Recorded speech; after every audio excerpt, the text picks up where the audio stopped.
Let's start with a deep breath. Inhale, exhale. You have permission to not have it all figured out. You're allowed to be a work in progress, a beautiful, messy, glorious work in progress. Our culture tells us we need the perfect plan, the right career, the flawless life. But that's just a myth. Most of us are making it up as we go, and that's profoundly human. We carry the weight of expectations, thinking we're behind if we don't have a clear map. But real growth happens in the questions, in the uncertainty, in trusting your own compass. Let's set down that heavy backpack of expectations just for a moment. You don't need a 5-year plan etched in stone. You don't need to know the ending of your story. Your only job today is to be right where you are, with all your questions and uncertainties.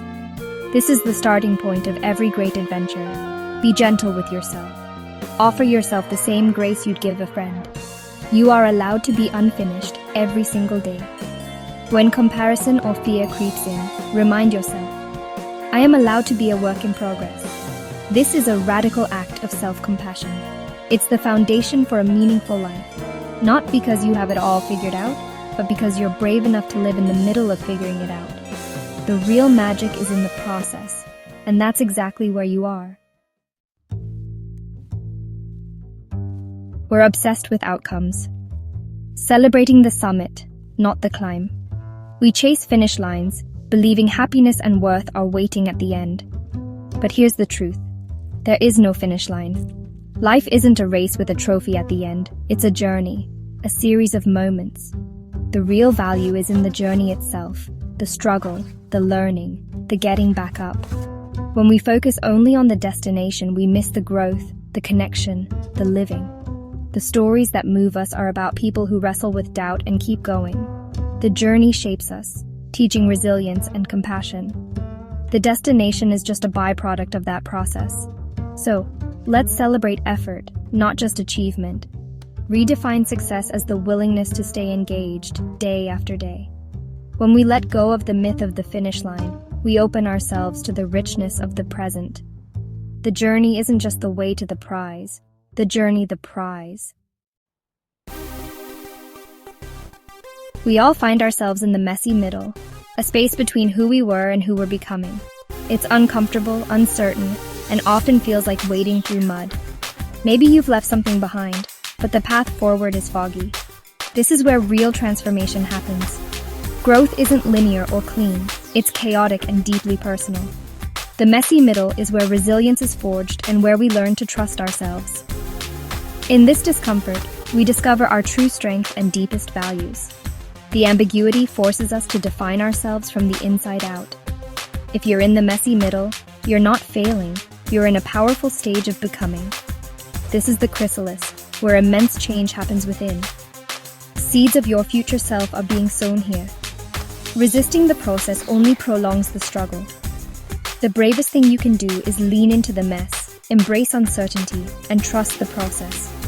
This is the fertile soil from which your new life will grow. Transformation is happening even if you can't see it yet. Feeling in between is part of being human. We treat it like a problem, but what if it's a sacred space, a time of pure potential? In the in-between, we're free to ask big questions and listen to our own hearts. It's a holy pause, an invitation to simply be. Protect this space, set boundaries, say no to distractions, and give yourself permission to be still. Trust that something important is happening beneath the surface. The in-between isn't empty, it's fertile ground for growth. Treat it with respect and gentle attention. As you honor the in-between, you'll glimpse the person you're becoming. It might be a new boundary, a fresh interest, or a quiet confidence. These are the green shoots of your emerging self. Embrace this person with curiosity and kindness, even if they feel unfamiliar. Change may disappoint others, but your authenticity matters more than their comfort. The goal isn't perfection, it's wholeness. Integrate all parts of yourself, light and shadow, strength and vulnerability. Speak to yourself with compassion, as you would to a friend. Celebrate small changes and the courage to try new things. When old habits pull, gently guide yourself back to your new truth. Be patient. This new version of you is still learning. Stumbles are part of the process. Be your own soft place to land. Whisper, "It's okay, we're learning, let's try again." Growth is ongoing. Embrace it. Real change is rarely dramatic. It's built on small, consistent steps. Growth is quiet. A 5-minute walk, a single page read, 3 deep breaths.